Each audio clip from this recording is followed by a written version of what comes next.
choice. No pretense, no hidden schemes. Just sports, passion, fueling dreams. From the field to the court, every play that's made. Real takes over fake debates. Turn it up, hear the honest sound. Unfiltered sports all year round. Discussions pure, no masquerade. Real takes over fake debates.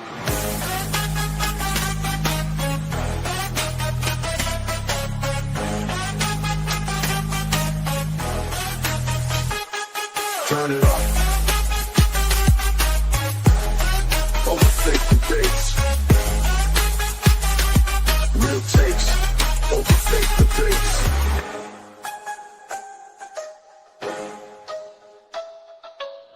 Real takes over fake debates. We are live. SBtalksports, Sean Webb, real takes over fake debates. It is Monday. How you doing, Sean? Hanging in there, SB. How you doing, man?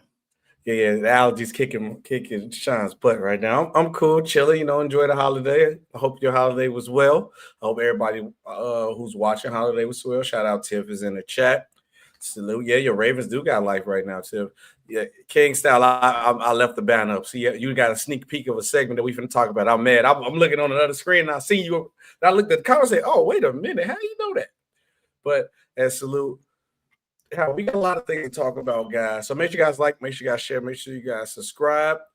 We got a lot of things to talk about NFL-wise because we getting closer to the NFL playoffs. A lot of teams eliminated. We getting close to the NBA trade window where a lot of players are being available for trades. So it's a good time. Tis the season of being a good sports fan. That's what I should say. In the holiday spirit. Let me turn that off. Interrupted me. But we're gonna get into the NBA first. Then we're going to get into the NFL. First things first, Sean. Obviously, Giannis has something against my Chicago Bulls because he decided at the end of the game to do a ferocious windmill dunk, and the Chicago Bulls players did not appreciate that. After the game, Giannis pretty much said, we compete, and I don't pretty much care. It shouldn't be a problem. Nikola Vucevic was also quoted saying that I guess he was mad that the Bulls said they didn't want him. Is scoring at the end of the game when the game is over, is that a big of a deal? Is that like non-sportsman? Like, is it because players overreact to it? Like they finna fight, they're mad when players do it. And then also my second question was Giannis sent a message to the Chicago Bulls, like, how dare you say you don't want to trade for me? Because a lot of players don't want to play for the Chicago Bulls. And Giannis openly said he wanted to play for Chicago. I know why he wants to, because it's closer to Milwaukee. And he drive back home. I think Milwaukee like 3-4 hours from Chicago, really not that far. So I understand why he would want to go to Chicago because then he could probably still keep his house in Milwaukee. But how do you feel about that? Do you think is something wrong with scoring at the end of the games? And then also, did Giannis do that on purpose to send a message to the Bulls? I think two things. One, it depends on the player. Some players come from a school of thinking that you don't do it. Some players don't care. I've always been one, I kind of want to, I'm act like you've been there before. Mm-hmm. That's not Giannis's first time doing a windmill dunk, I'm sure. Oh, no. So but that's me. I was never one like celebrate and all that other stuff. You've done this before. So that's me, but it's also a different school of thinking now, where it's like, okay, if you don't like that somebody does it, stop them. Should have ran down and fouled him. And also, I think the other part is that usually when you do something like that, you generally have to see that team again. Mm-hmm. And there may be some, residual from that. Maybe the next time you come down the lane, you get a hard foul, whatever. And if you did that, and I'm not trying to be nostalgic here, but if you did that in the 80s, and you did that against, mm-hmm. Karl Malone or, someone like the Bill Laimbeer or somebody like that, the next time you saw their teams, you were going to get put on your ass. There's just no way around it. So, but it's a different age, different time today. And so, rather than the Bulls talk about it, be about it. Mm-hmm. And, so. I'm happy he did that because I'm sorry watching this Chicago Bulls team. You know, it's my team. It's been very frustrating because at some moments we don't have no toughness. Some moments we don't like we have no soul. We don't look like we have no ambition. So this is the first time I actually really seen these guys get riled up. The only good spark from the Chicago Bulls, Sean, I know you probably paid attention to Chicago Bulls this year for good reasons, is Josh Giddey. And our bench has been outstanding. We got one of the best benches in that league. The Vooch is the main person talking, and outside of scoring 80% of the time, Vooch is useless. Yeah. But you want to be rowdy in a post-game interview talking about he only mad because the Bulls wanted him, and they didn't say they didn't want him. If we wouldn't, you part of the problem. Because I guarantee if we can get Giannis, we'll get rid of you. You'll be the first. You are the first train smoking out of here because all you can do is score. But I guarantee Giannis will bring more to the table than you. So that's my thing that I'm happy Giannis did do that. Give the Bulls a wake-up call. Because nobody gonna respect you if y'all don't respect yourself. And that's it. Yeah, and I would also say, at all. And I would also say, just speaking about the Bulls, obviously Vucevic has taken another step as well. I forget about Bulls. Yeah, I like Bulls. So I would also point that out. Yeah, I like Bulls. But speaking of another team that has maybe ties to Giannis or has the assets to get Giannis, OKC, who's the finna probably destroy the league in a second if the Clippers lose this lottery and they get the first pick in the draft and they get AJ or Boozer, which would be crazy.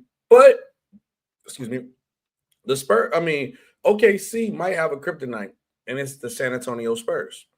San Antonio has beat OKC 3 times.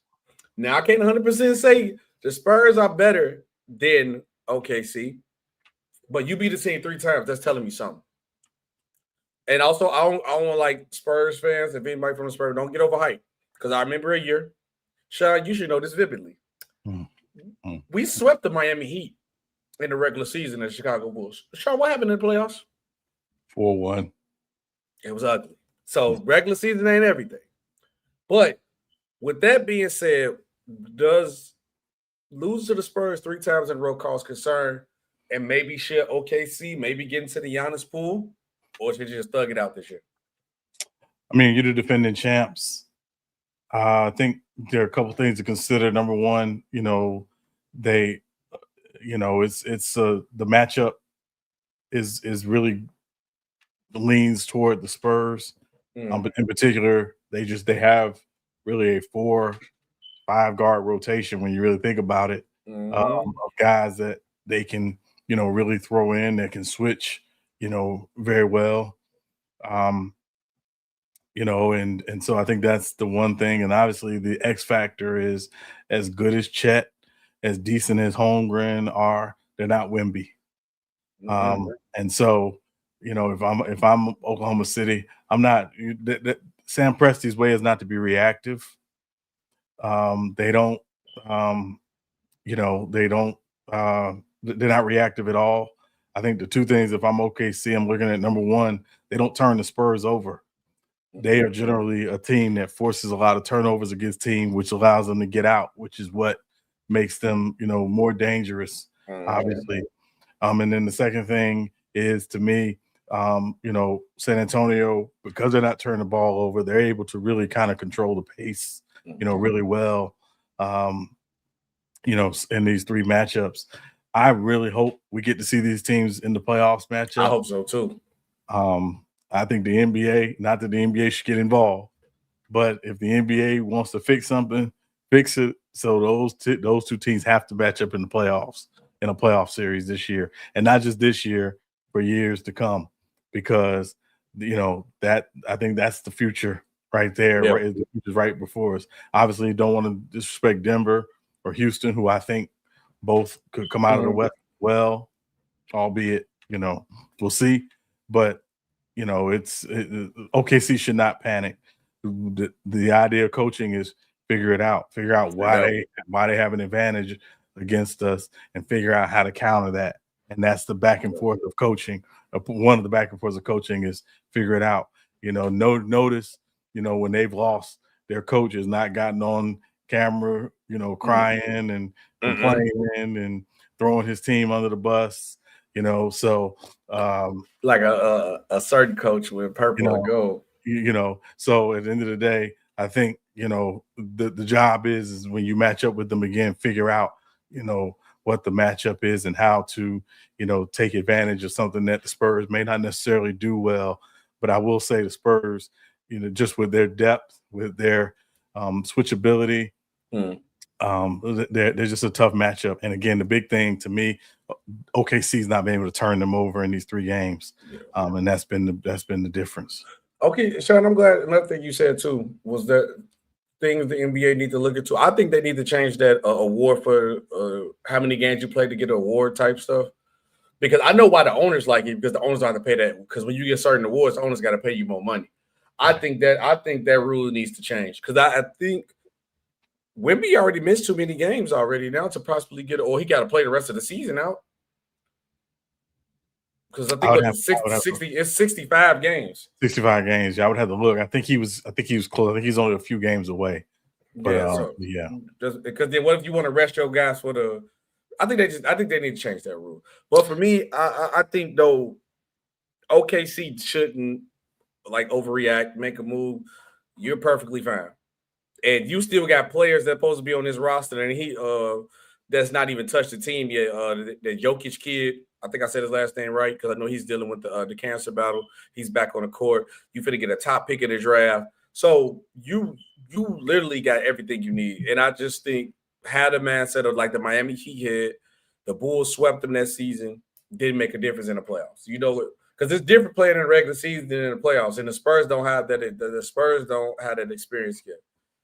He said the Spurs, go James, salute, go James. He said the Spurs are kind of shocked in my opinion. Just didn't think they would be this good this fast.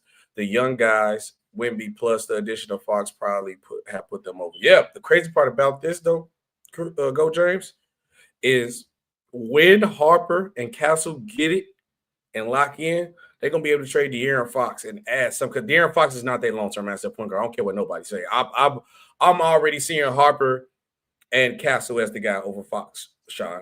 If I'm overreacting to it, I'm sorry. I just think there are better options. I think De'Aaron Fox is just there to hold the spot down till they get their experience and they hone into their game, and then you send De'Aaron Fox on his way.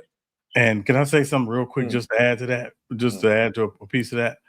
The big key to me is a guy like Keldon Johnson. Like you think about what Keldon Johnson was 3-4 years ago. He was averaging 22 points a game. He was kind of the guy they were like, oh, they got a potential guy here. And the organization said, hey, we got the first pick in the draft. We've got, we got Wemby. We got this 4th pick in the draft. We got Stephon Castle.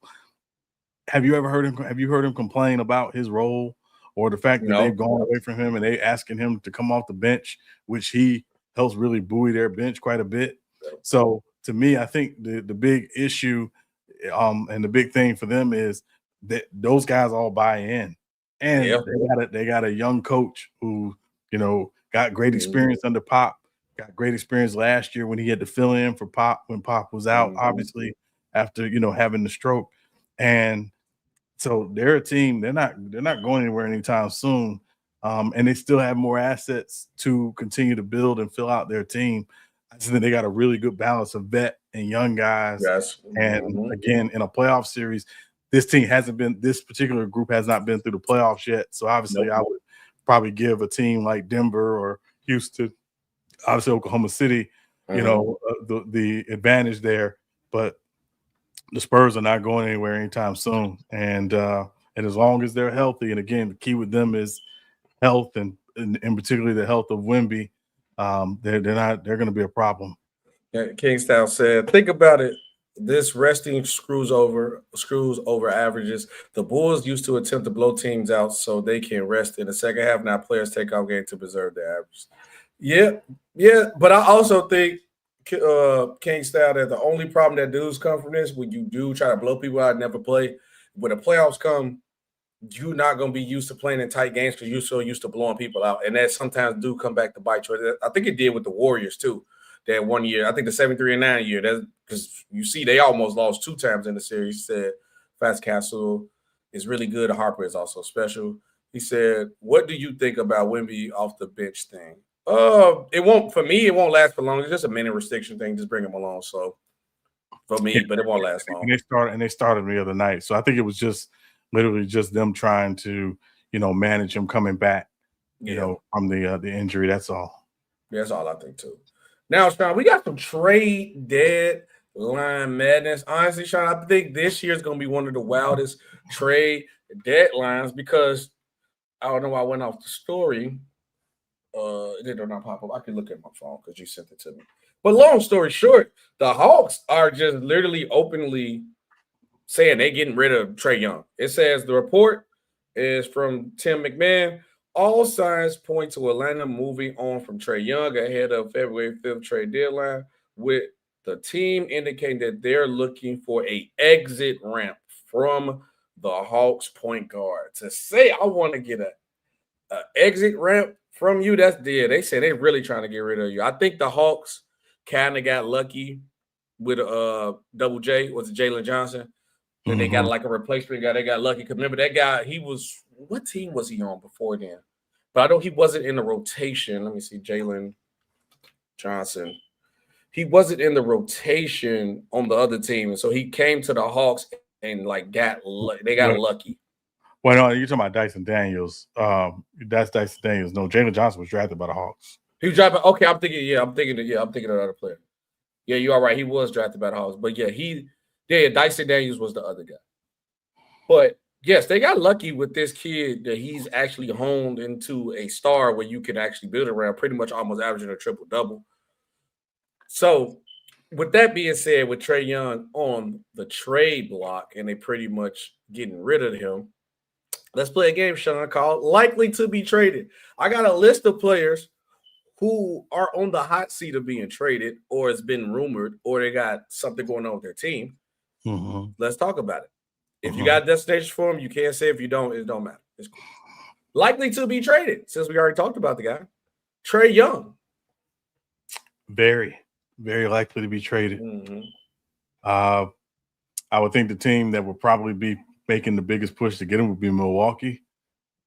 Milwaukee just doesn't have a lot of assets for him. And so they would really have to probably give up everything, save for Giannis, to get Trae Young. The issue with them doing that is it wouldn't be all dissimilar to them what they did to get Dame. And I would question whether or not they would want to try to repeat that. But obviously, again, getting Trae Young really is to keep Giannis happy long term, hopefully. So in their minds. So I would say very, very likely.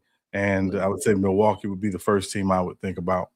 I hope he don't go to Milwaukee because Milwaukee got to realize that style of guard does not work with Giannis. If you need a ball in your hand, that type of guard, it won't work with Giannis. It won't. He needs a Drew Holiday type of guy. Giannis with the ball in his hand. He said Hawks reported they were moving Zach too. Oh, wow. Yeah, the Hawks trying to clean house. Yeah. He stinks. So, I'm not going to say he stinks. He just has not been very good. He hasn't lived up to expectations. If I look at the standings, if I had to just, I do 100% agree. It's highly likely that Trae Young will be traded. They pretty much openly said they're trying to trade Trae Young. I don't think the Hawks would trade him to the East, unless. I don't think they want to. But I think what they're going to do is, again, their big thing is Trae Young can be a free agent after this season, and they don't want to lose him for nothing. And you're going to have about 10 teams that are going to have the cap space to sign him potentially. So, I think their thing is we just don't want to lose him for nothing. So again, yeah. Do you think the Rockets got enough to get him? No. Okay. No. That's a team that could get him. And if I'm not the Rockets, I'm not trying to get that level of player or point guard. I just want a solid point guard.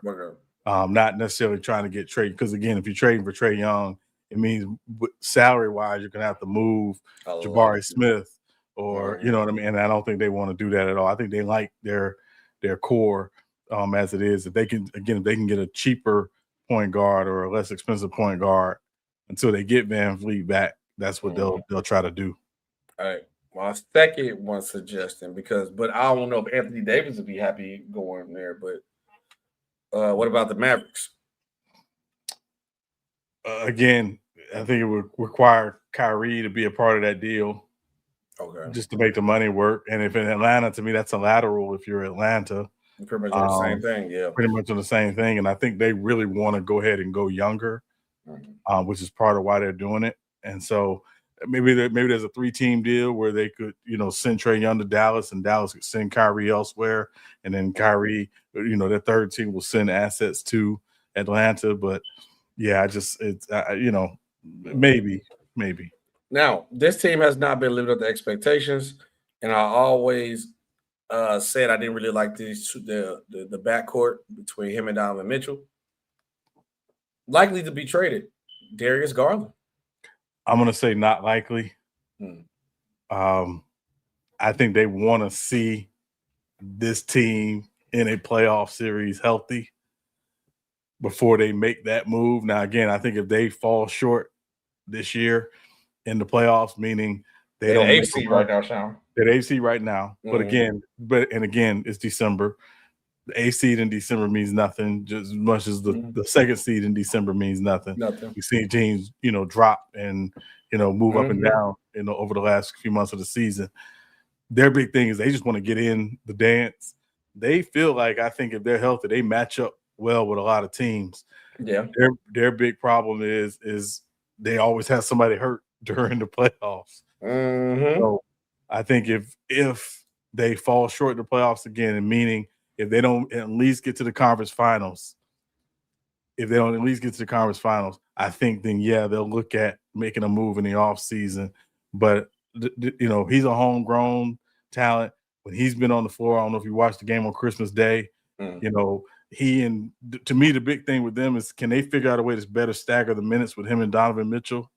Yeah. Because both of them need the ball, but also when one of them's off the floor, the other one should be on the floor. They should never be off the floor at the same time, unless it's a blowout game, of course.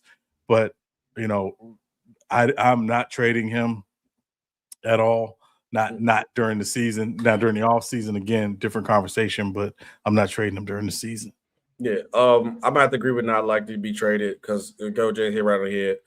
I don't think it'll be they'll get the point guard that they need in return for him. It's not the best package at this point in time. Do I think they should trade him? Yes. I don't think that backcourt works together. It doesn't. They both too small, and they both need the ball in their hand. So no. Lonzo Ball, that's why I thought like the Lonzo Ball signing was good. Obviously, it has not worked out, because I would have thought like if Lonzo worked out with the first unit, you could throw Darius Garland on the bench and be like, hey, look, you can play your style how you want to play, but let Lonzo start. But no. Most likely to likely to be traded. This player is a 6 Man of the Year candidate, but now it's currently out of the team's rotation. Malik Monk. I think it's very likely he gets traded. If you're a team that's, struggling with bench scoring, certainly I think Malik Monk would make a lot of sense for you. Obviously, there's some things you have to be okay with in terms of him not necessarily being very good defensively. But I think, again, it's all about you just saying, hey, we need scoring off of our bench badly. And he provides that. And again, I'm looking at Malik Monk like I look at Jordan Clarkson in New York. Jordan Clarkson has been a great value add to the Knicks because he really, again, buoys their benches, their second unit scoring. So that's what Malik Monk, I think, would bring to a team. What team that is, I'm not going to say, but I think, he's very likely to be traded. I'd say the team I think that should trade for him, because they need a smart probably like the Warriors or something, like a team that's like struggling. I think like him off the bench for the Warriors would be nice. And I don't think they got like the ones and twos to get him, but I'll say the Warriors. See, they're out of the rotation. He played some last night, probably due to, yep, that's why. But or they're trying to put him out there like, hey, teams, you want Malik Monk? But yeah, I think like if you're a contender team that just need a spark off the bench, or your team is like dull, I'll say go get Malik Monk. And you mentioned the Warriors. Remember the Warriors during the offseason, one of the teams that contacted them about Jonathan Kuminga was the Sacramento Kings. They tried to do a package around Malik Monk, and the Warriors were not interested. So could they revisit that? Possibly. But, that remains to be seen. Okay, next up, a big heavy hitter on the list. I thought about it. I should have put his name on here when I did this. Because I would say maybe they might go back to it and try to add the Sabonis to that.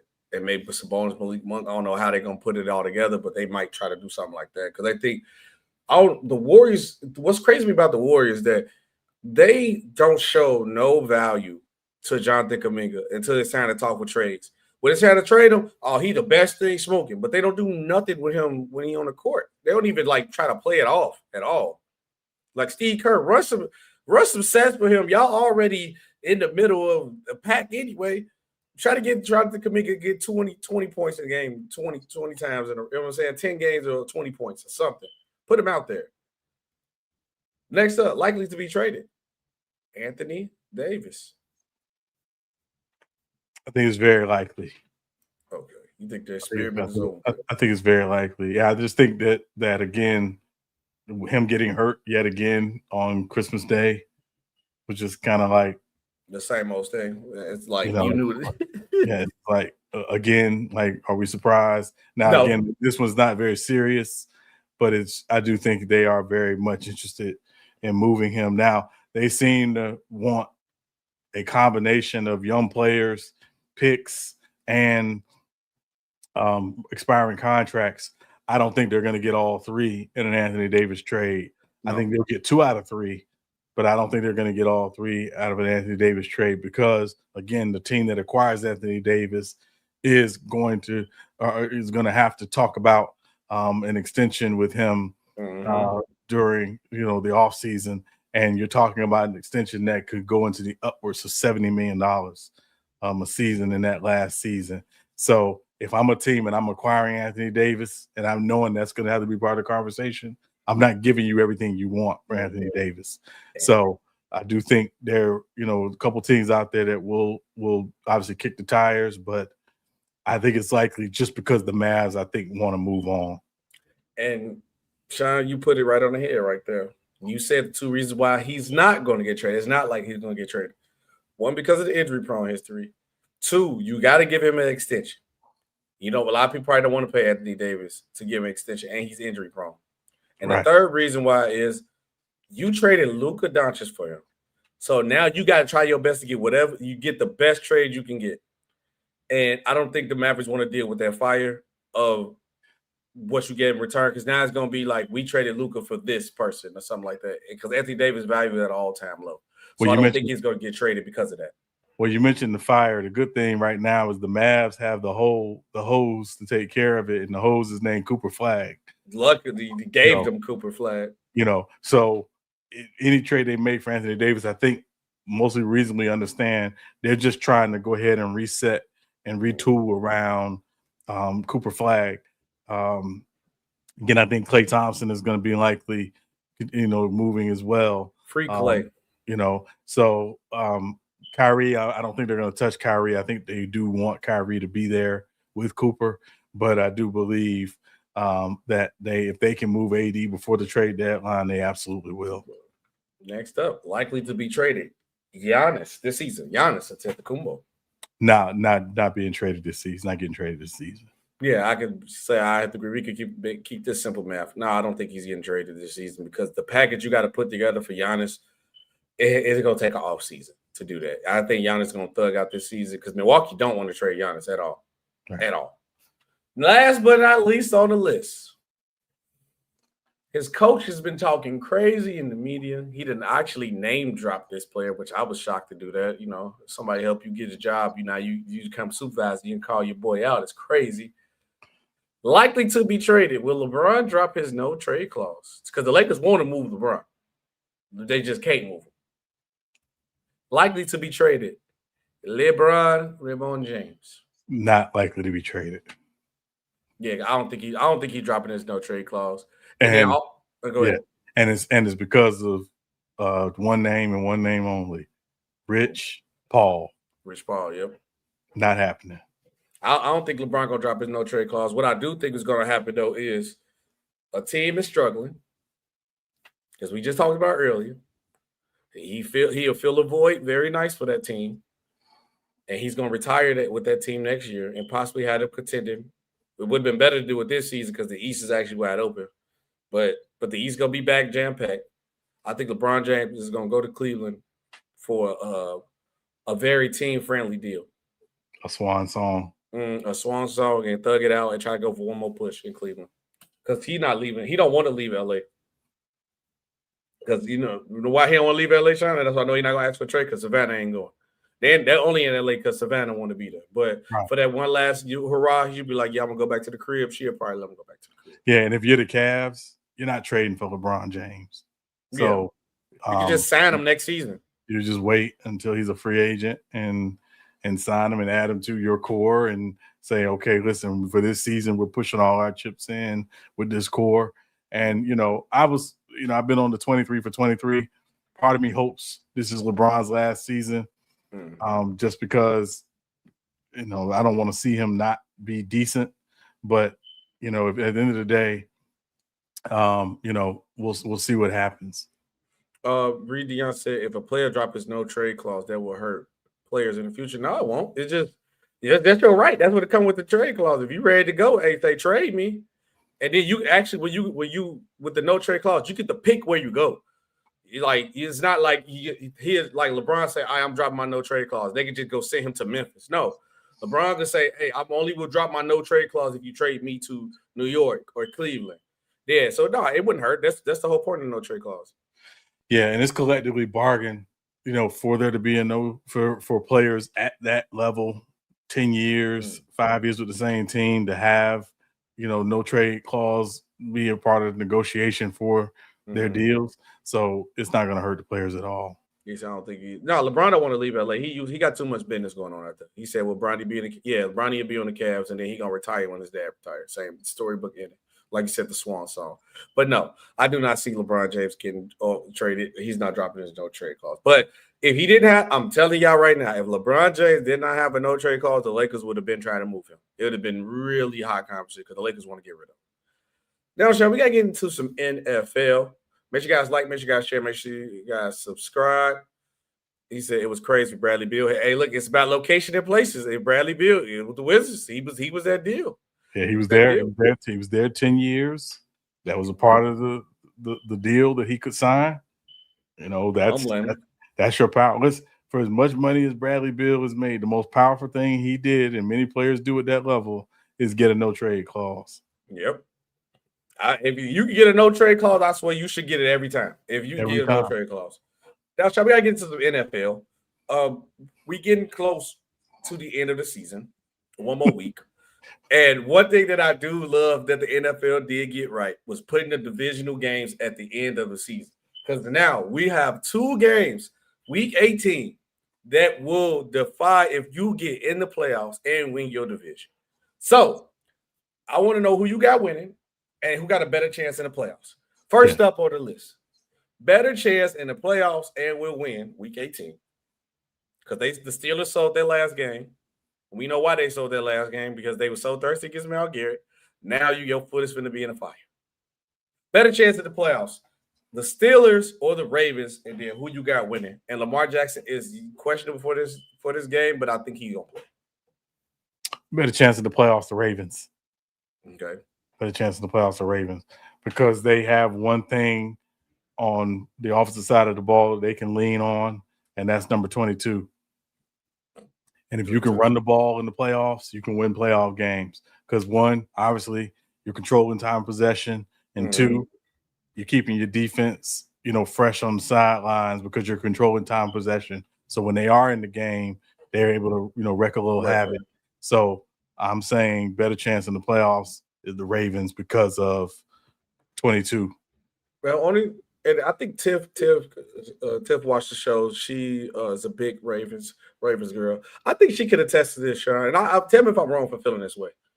Is it a little disappointing, or have they not been disappointing, the Ravens run game? Because when they signed Derrick Henry and with Lamar Jackson, I thought it was going to be like the best running team like in the league for a while. Am I wrong for feeling disappointed about it? Because I thought it would have been better. I mean, they were good last year. This year it hasn't been the same, but they were good last year. Lamar. I thought they was going to be unstoppable, though. Last season they basically were. It's just this season it hasn't panned out that way for different reasons. But last season, yeah, absolutely. Yeah. And then for the question, I have to say, Sean, I think DK should be back. But even for the playoffs, yeah, if they make it. But even the injured Lamar Jackson, these Baltimore Ravens, I'm sorry, I got the Baltimore Ravens winning, and I got the Baltimore Ravens as the better team in the playoffs. At the end of the day, I just see Baltimore being all around better team, and they got the experience. The Steelers are fool's gold, and they on their way to 9-8 like they always do. I don't understand how they keep doing this every year, but they always find a way to win them 9 games, Sean. I'm gonna have to go with I think I like the Ravens all around. Because the only thing really holding the Ravens back was like Lamar being injured. And honestly, even if Lamar don't play, I think Snoop can beat them. I think Snoop and Derrick Henry control the ball. I think I can see them still winning without. I mean, Snoop Huntley plays really well.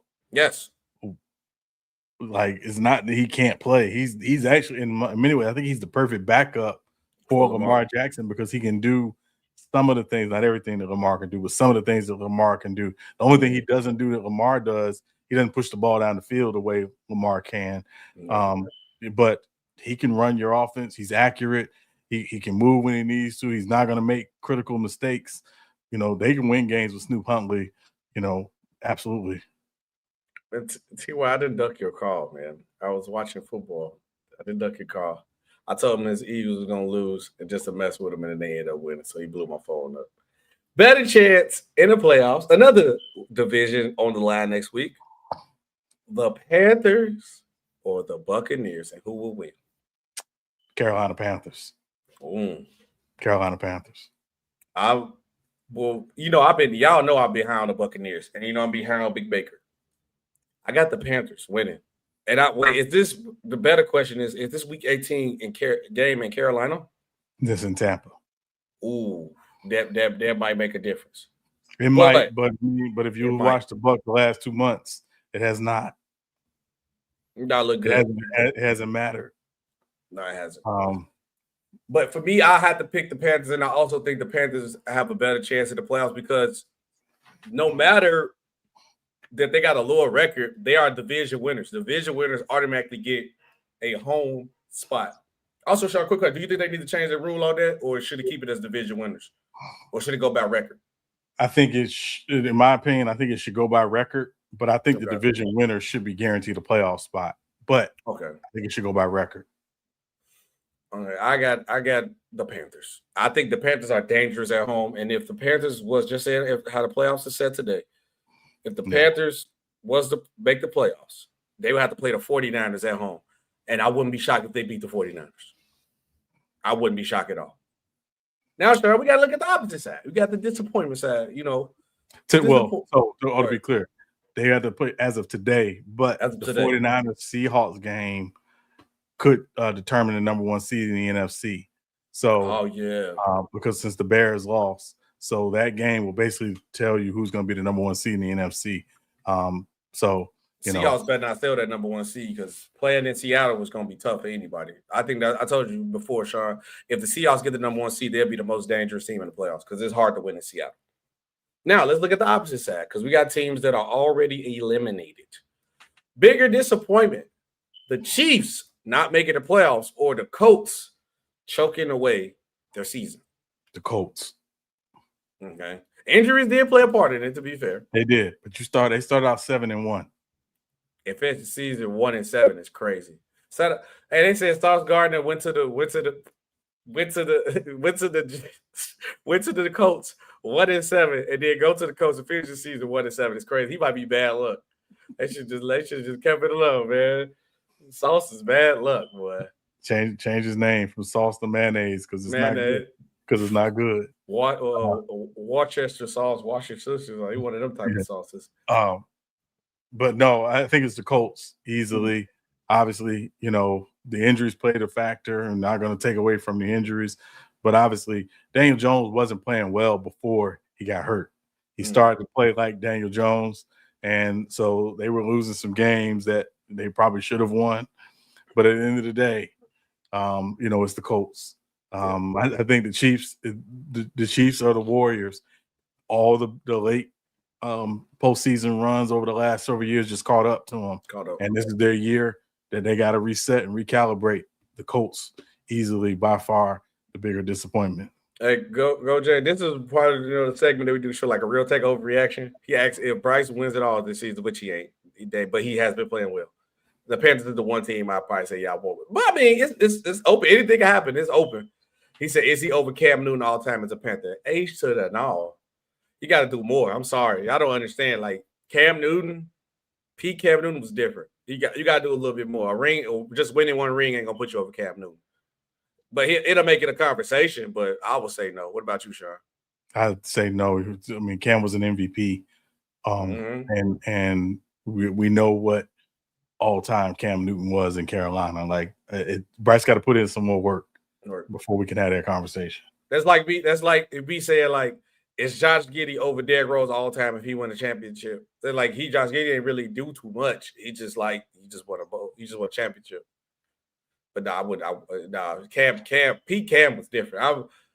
If you didn't get to see Pete Cam Newton play live, you missed out on something special because that was crazy. Do you think the guy from, I don't know his name exactly, so they were just talking about this kid. The guy from Indiana, that 6'5" quarterback, do you think he gonna be in that Cam Newton range, or he gonna be another Tim Tebow? Come on, Fernando Mendoza. Mendoza, there you go, yeah. He's a way better pocket passer than Tim Tebow ever was. So he could potentially be like a Cam Newton good, maybe? I mean, I think it's going to depend on where he ends up going. He's going to the Raiders. I think he'll be a top 3 pick. So, we'll see. But again, it's not even about his talent. It's about the infrastructure they build around him. And obviously they got Genty. They got, Brock Bowers. That's a good place to start. But the best place to start is those 5 guys up front. And I don't wish nobody down for him, but if he goes to the Raiders, I hope he a bust. Yeah, but he can't block for himself. So no, he can't. Tim Tebow, that's what I hope he is. I hope he's Tim Tebow. Next up, bigger disappointment or missing playoffs. The Commanders, who came off the NFC Championship game, or the Atlanta Falcons. I'm gonna say the Commanders because they were coming off the NFC Championship game. I thought the Falcons would be right there in the hunt in the NFC South, and actually, technically, they still are, even though they've been eliminated for the playoffs. Right. That division was trash. But division was not good. Obviously, losing Penix when they didn't help. So I think it's going to be an interesting year off season in Atlanta. They're talking about bringing Matt Ryan into the front office potentially for a major role. What that will look like, who knows how that will shake up the front office, with Terry Fontenot as GM and obviously Raheem Morris as the head coach remains to be seen. But I would say the Commanders, just because they went to the NFC Championship game. I thought they were a playoff team. I didn't think they were going to get back to the NFC Championship game, but I think they are the bigger disappointment given some of the moves they made this offseason. I have to agree with you with the Commanders because they only went 4 wins. It's crazy. And they added more pieces to the team to be better from the last offseason. So that's why I have to pick them. The Falcons, their 6 wins is not as bad as it looked because of how bad their division is. Like, really right now, the Panthers finna get in and they only got finna be 9 wins if they win. Yeah. So that's why I'm like, that'll be the difference for me. So that's why I'm picking the Commanders because how far they made it last season. Next bigger disappointment, Sean. The Raiders. I know your answer to this one because if the Raiders or the Bengals, if you don't believe me how I know Sean answered to this one, I'll show you why Sean answered with this one. Where's the Raiders at? Right there. Raiders right there. Right there. Number 2. The Raiders. Bigger disappointment, Sean. The Raiders or the Bengals? Oh, the Raiders, easily. And after the first week of the season, when they went up to New England and beat the Patriots, it was like, okay, maybe the Raiders will be a decent team. And no, the Bengals, I had no expectation for the Bengals because I knew they have a defense. And then obviously, that to me was their biggest issue. They just don't have a defense. Their defense has played well in spots, but they just don't have a defense. And so I didn't have high expectation for the Bengals. I had them finishing 3rd in the division, which is where they're going to finish. So I don't consider them a disappointment. I consider them to be exactly right where we predicted them to finish. The Raiders, I just thought with the addition of Pete Carroll, Geno, getting, Ashton Genty, if they could just play a decent amount of defense, but the Chip Kelly situation, the offensive line, not having any real receivers, giving away your one receiver to the Jaguars. It's easily the Raiders, but they can figure it out. They can figure it out if they can, do something with this top pick they're going to likely have and add some talent. But they do not have a lot of talent. Watching them yesterday, it was atrocious. Watching them yesterday, I'm enjoying every second of the battle. I know you are. Before I say what I was saying, let me make sure I see where I put the Bengals at. Oh, so okay. I'm gonna say the Bengals because I did have them finish second. But the problem is, only I'm really picking the Bengals. I really want to say this, Sean. I told you so. I told you the Raiders is gonna be trash. The Raiders are garbage. It's always F the Raiders. I'm not disappointed. It's something I told you was gonna happen, Sean. Last of the division, they wasn't gonna be good. I told you, Pete Carroll, them old schemes he tried to do the Seattle days, trash. What go work? Geno Smith is the reason why they let you go. Trash. Ashton Genty, you cool. Brock Bowers, you cool. Max Crosby, you cool. Everything about their defense else is trash. Nothing impressive about this team. I told you. The Raiders will always do what the Raiders do. Find a way to choke and get people to go into everybody else's stadium wearing all black with their butt painted silver and leave out crying because they lose all the time. Trash. Stop falling for the trap. They are the West Coast Dallas Cowboys. A bunch of rah-rah and nothing to show for it. That's it. Trash. Well, I can't say they're the West Coast Dallas Cowboys because at least they've been to the Super Bowl during this century. So. Yeah, but trash still. Yeah. Last one. Bigger disappointment. The Lions or the Vikings? I'm going to say the Lions. Mm-hmm. I didn't have high expectations for the Vikings. I had the Vikings finishing fourth in the division, even though I thought it'd be, and it ended up being a very tight division. Yeah, you did. In the NFC North. Oops, wrong one. But I thought the Lions were a playoff team this season. I thought the Bears could potentially slip into the wild card. Obviously, the Bears overachieved, but I'm going to say the Lions just because I didn't realize, and I don't think many people really truly value the loss of Ben Johnson in particular. Also Aaron Glenn to their defense, but Ben Johnson in particular to their offense. Their offense is obviously not the same. Dan Campbell's got some work to do in the offseason to get an offensive coordinator in. And they got also retool, I think, their offensive line. One of the biggest losses they had was in the interior of their offensive line, Frank Ragnow. They had a young guy playing. He plays solid, but again, that team was built in the trenches up front, and they're not the same team up front. So, but even with that, we thought the Lions would still be right there in the NFC conversation. So I'm going to say the Lions just because of expectations. I never believed in J.J. McCarthy. I still don't believe in J.J. McCarthy. I'm not sure I will ever believe in J.J. McCarthy. So it's the Lions. That is so garbage. Hey, shout out Go James. I don't know, man. Me and him on the same, it's like two topics in a row. Me and him on the same wavelength a little bit. Sean, I will actually have to disagree with you. I think the bigger disappointment is in the Vikings.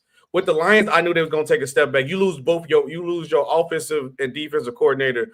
You expect it to look a little bit different. It's going to take time for my dog over there snoring. It's take time for the defense and offense to get it together from the new offensive defensive coordinator. The reason why the Vikings is a bigger disappointment to me, you hit it right on the head. Why did you believe in J.J. McCarthy? You could have easily added anybody else to this team just in case he didn't work out. No, you were just so hung high. J.J. this, that. How you got Justin Jefferson and you can't do nothing? Justin Jefferson got 2 quarterbacks paid. This is Randy Moss Oakland Raiders. Legitimately, Randy Moss Oakland Raiders. Like, how can you not do nothing with Justin Jefferson? Nothing. And it's no excuse to be like, oh, this changed. Literally, you got this. Sam Darnold was almost an MVP candidate last season. He played good at the Seahawks too, by the way. The bigger disappointment is the Vikings for one believing in J.J. McCarthy, and for you to have the cojones to just be like, JJ is 100% our guy, and I know they didn't see none. It's just somebody who made a decision, and they trying to make their decision seem right so bad it cost the team a legit chance. Because the Vikings should not be this bad. They were atrocious, and the main problem with them being atrocious was JJ McCarthy.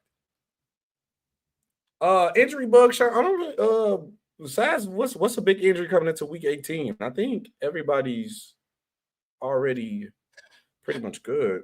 Yeah, I mean, the question mark obviously about Lamar. Lamar's questionable going into week 18 and a must win for the Ravens. Obviously, McMillan might be out next week. Ted McMillan. Yeah. Not Ted. His name started with the T. I don't know how to say his name. The Panthers wide receiver. Ted Aroa. Ted Aroa. Yeah, I didn't want to say it. You know, I'll butcher your name in a heartbeat. But yeah, Ted Aroa, he'll say he might be out too. But I think he's going to play. I think it just says an illness. But that'll be my injury bug for me, Ted Aroa. Okay. Now, Sean, what you learned watching week 17? I learned something too. A lot. I'll tell you the two things I learned. There's not a team in the NFC that I will say is an automatic Super Bowl favorite. I can agree with that. Everybody's going crazy about the Chicago-San Francisco game last night, and it was an offensive shootout. It was a good game. Chicago's defense is not Super Bowl caliber. The reason why Chicago's defense looked better than they were was because of all the turnovers they were forcing. But they had the interception. The first play of the game was an interception return for a touchdown on Brock Purdy. What else did they do the rest of the night? Nothing. Yeah. So that's not a Super Bowl caliber defense. The Niners, obviously, they got a lot of guys in and out, but there's not a team in the NFC I say that's an automatic Super Bowl team right there. In the AFC, what I learned is none of these AFC teams that everybody's talking about want to see the Houston Texans in a playoff game. No. You do not want to see the Houston Texans in a playoff game. That defense is real. Legit. Real. And it's early, and I'm not going to make a Super Bowl prediction today, but it would not shock me if the Houston Texans are representing the AFC in the Super Bowl in Santa Clara. It would not shock me at all. I wouldn't be shocked either. Because I'm glad you ended off on that because I got to talk about my Chargers. But first point before I talk about Chargers, what I learned is the Texans is a real deal Holyfield, and they are legit. Their defense is a problem. 2, can somebody help Justin Herbert, Sean?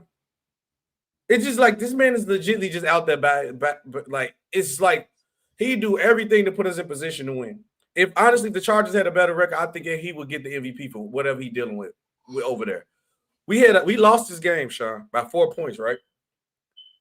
Our kicker missed almost Dicker the kicker, who's a Pro Bowl kicker, missed like 3 kicks, Sean.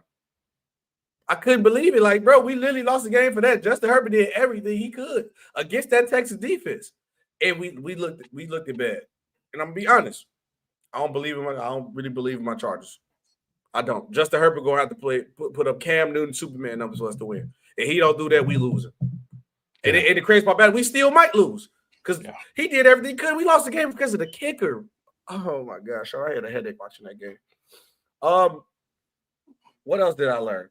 I learned that the Steelers. I finally found the legit problem with the Steelers that they put their ego in front of the W because they were so worried about Myles Garrett not sacking Aaron Rodgers, breaking the sack record on them, that they ended up losing the game they should have won. It was blatantly obvious to the team that that's all they cared about. Now you're going to take this chance to go play the Ravens, and you possibly going to lose this game because you was worried about that instead of handling business to Cleveland. And what was the other thing I wanted to talk about that I learned? Oh, well, I'm going to say it in the real takeover reaction because I didn't want to say the second thing that was on our list. But, yeah, the Buffalo, I don't believe in Buffalo at all. It's fool's gold with me with them. I don't believe in Buffalo. If they don't run the ball well, Sean, it's over with. And this is the 1 year they have a legit chance to win. And their kryptonite, like their LeBron James of their Toronto Raptors, is not in their way. And they're not gonna make it. I got them getting smacked. But we also got Monday night preview because this game does count tonight. I got the Rams, you got the Falcons. What's your preview for tonight's game? Obviously, quite a few injuries for the Rams. No Devontae Adams, no Alaric Jackson, their left tackle. So if I think obviously the Falcons have an incentive to win for a couple reasons. One, because they want to keep winning, but two, the Rams own their first round pick in next year's draft.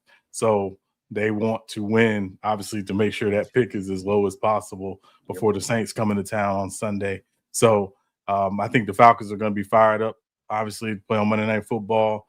I did take the Falcons to win, but watch those young pass rushers for the Falcons to get after Stafford a little bit. And the matchup with Nikola and AJ Terrell will be on my radar. All right, Sean.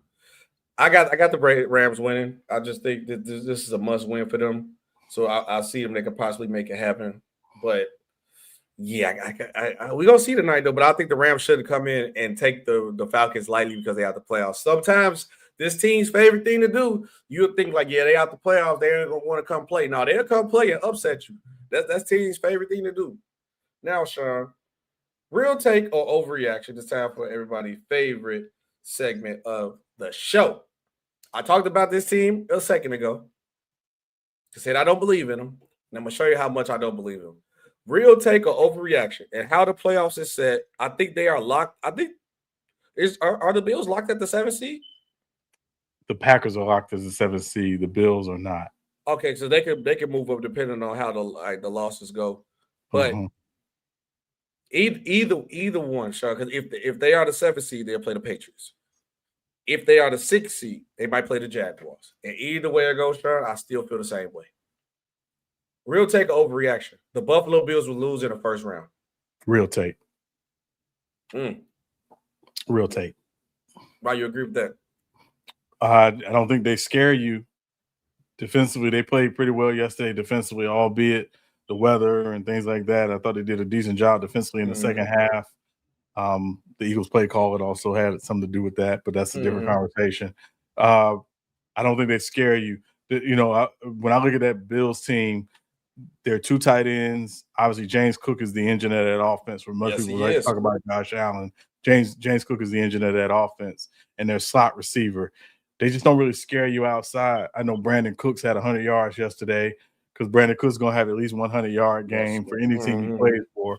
But I don't think they scare you offensively at all. And defensively, again, I know they did a good job stopping the run yesterday. They were committing 9 guys in the box in some cases yesterday. Again, part because they wanted to try to slow down the Eagles' run game. I don't think they'll be able to do that in the first round of the playoffs. They will lose in the first round of the playoffs. It is a real take for me. Yeah, the reason I said is because I think if you stop James Cook in the run game, is you really threatening to worry about anybody else doing anything with the ball? No, I just don't think it. Okay, real take or overreaction with one game left for the season. I believe, and after I've seen what the BS the Steelers pulled, and I believe, even though their line is weaker, and I think he should get it and will get it, I hope he do.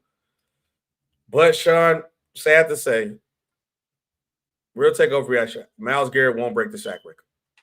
Overreaction. I think he will break it this week. I think he'll get 1 sack this week. And I hope he do. Yeah, he'll get 1 sack this week. Because the BS that the Steelers pulled, that's what they get for losing. That was atrocious, bro. It was like, I get it. Like, you don't want it's like does it hurt y'all ego that bad that if he break the sack record on y'all? Like, they going home. It don't like, yeah, you got it, but real take overreaction. Drake May will win the NFL MVP. Overreaction. Ooh, overreaction. Okay. Overreaction. I think it's they're giving it to Matt Stafford. It's I don't want to compare it to a certain MVP. Matt Stafford had a great MVP year.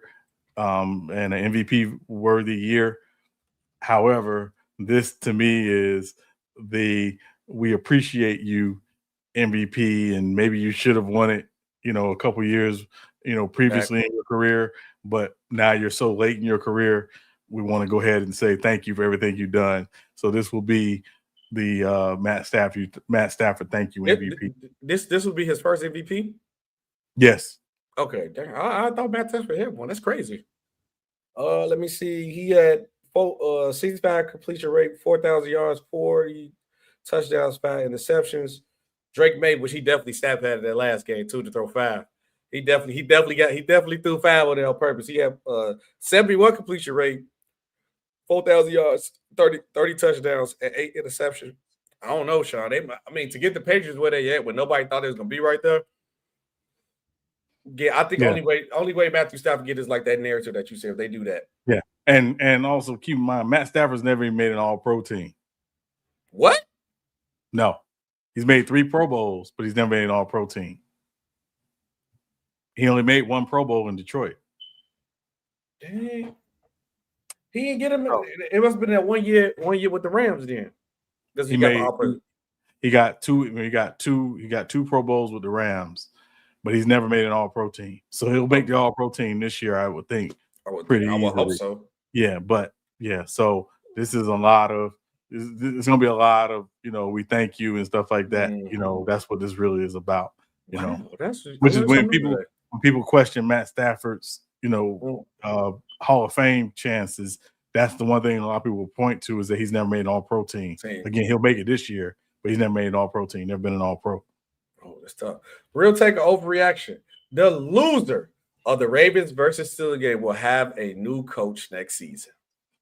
I'm gonna say this is a real take with an asterisk. Okay. Because if the Ravens lose this game, they will have a new coach next season. I think the Ravens. I think the Ravens are gonna have a new coach regardless because they're gonna lose in the playoffs. So it's that time for the Ravens and the Steelers. It's that time too. It's that time. I think honestly, this is a real take with a double down. I just take out the loser part. Both teams will have a new coach next season, no matter which way it goes at all. But Sean, it's time for the next favorite show, part of the show. SB and Sean NFL picks of the week. SB and Sean NFL picks of the week. How did it go this week, Sean? This week, SB, we did not pick the Thursday games, obviously. So starting with the Saturday games, Houston Texans at the Chargers. I took the Texans. You took the Chargers. Texans did win that game. Baltimore at Green Bay. You took the Ravens. I took the Packers. Baltimore did win that game. Arizona at Cincinnati. We both took Cincinnati. Cincinnati did win that game. Pittsburgh at Cleveland. We both took the Steelers. Browns pulled that game out. New Orleans at Tennessee. We both took the Saints. Saints did pull that game out. Jacksonville at Indianapolis. We both took the Jaguars. Jaguars pulled that game out. Tampa Bay at Miami. We both took Tampa Bay. Miami won that one. New England at the Jets. It was never a game. We both took the Patriots. Patriots obviously manhandled them. Mm-hmm. Seattle at Carolina. You took Seattle. I took the Panthers. Seattle did win that game. Giants at Raiders. You took the Giants. I took the Raiders. Giants obviously won that one. Philadelphia at Buffalo. We both took the Eagles. Eagles won that game. Chicago at San Francisco. You took the Bears. I took the Niners. Niners won that one. So tonight's game, Rams at Falcons. You took the Rams. I took the Falcons. If the Rams win tonight, you obviously win this week. If the Falcons win, we tie this week. Okay. And also, I want to say, I just catch my phone. Shout out Cisco in the chat. If you don't know, shout out Cisco. Appreciate you, brother. Yeah, your 49ers got a little lucky. Shouldn't beat the Bears, by the way. I think Cisco like the 49ers, I believe. Yeah, your Niners got lucky. Yeah, they got lucky. But yeah, appreciate you guys watching. Been another great episode of Real Take So Face Base with SB and Sean Webb, and we will see you guys. Yeah, go ahead. No, I was going to say just real quick. I know we're going to not see everybody, but I know the New Year's coming. please have a happy and safe New Year's. Whatever you have planned, please be safe out there. And we look forward to seeing y'all in 2026. See y'all in 2026. Peace out.